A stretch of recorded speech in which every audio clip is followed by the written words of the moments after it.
Урматтуу Үмүтжан Моминович, Тышкы иштер министрлигине 2022 жылга караганда 2023 жылга канча каражат бөлүп бердиңиздер?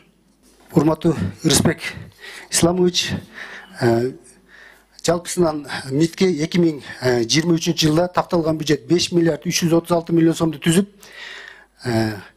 толук эле аткарылган ошол бираз. Анын ичинен бул бөлүнүп кетет да, аппарат, подведомственный болуп, закрытый учреждениялерге.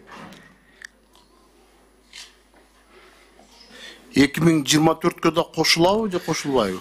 2024-тө деле булардын ошол атайын каражаттарды, бюджеттик каражаттарды эске алганда ушу 5 миллиарддан ашык да. Урматтуу министр, Тышкы иштер министрлиги. Бизде Өзбекстанда бир эле элчилик бар да, бир эле элчилик. Консулдук мекеме жокпу? Консулдук жок, бир эле элчилик. Сиздер мой Фергана өрөөнүнө ачышыңыздар керек да, тез аранын ичинде.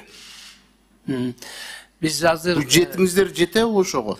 Биринчи азыр карап атабыз. Эгерде Кудай буйруп Тажикстан менен чек-араны бүтүрсөк, биринчи вопрос ушу жанагы ошо Тажикстанга генералдык консул ачалы деген оюбуз бар. Анткени ал биринчи очередте турат. Анан кийин мындан башка да бир-эки пландарыбыз бар, бирок Андижан жакка бизде мындай көп анча планыбыз жок. Бир 26-27-ге карап атканбыз аларды.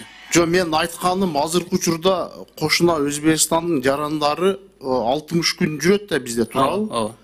Кайра чыкканда, кайра Өзбекстанга кеткенде виза менен кайра кирет экен, экинчи жолу киргенде, туурабы? Маалыматыңыз барбы? Ооба.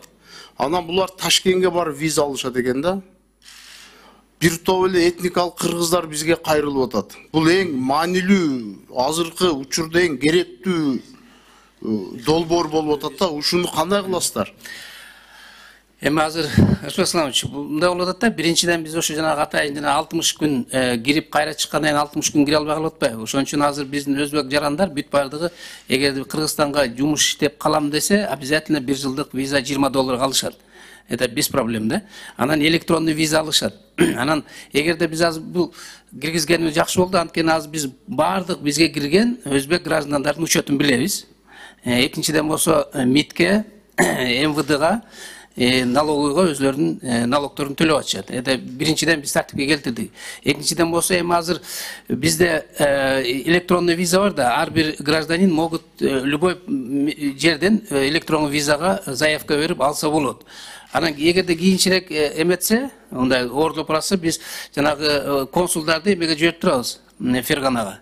Аяктан периодически алышып турса болот. Бирок келечекте 26-27-ге биз карап атабыз Андижанга. Келечекте ачыш керек да. Рахмат.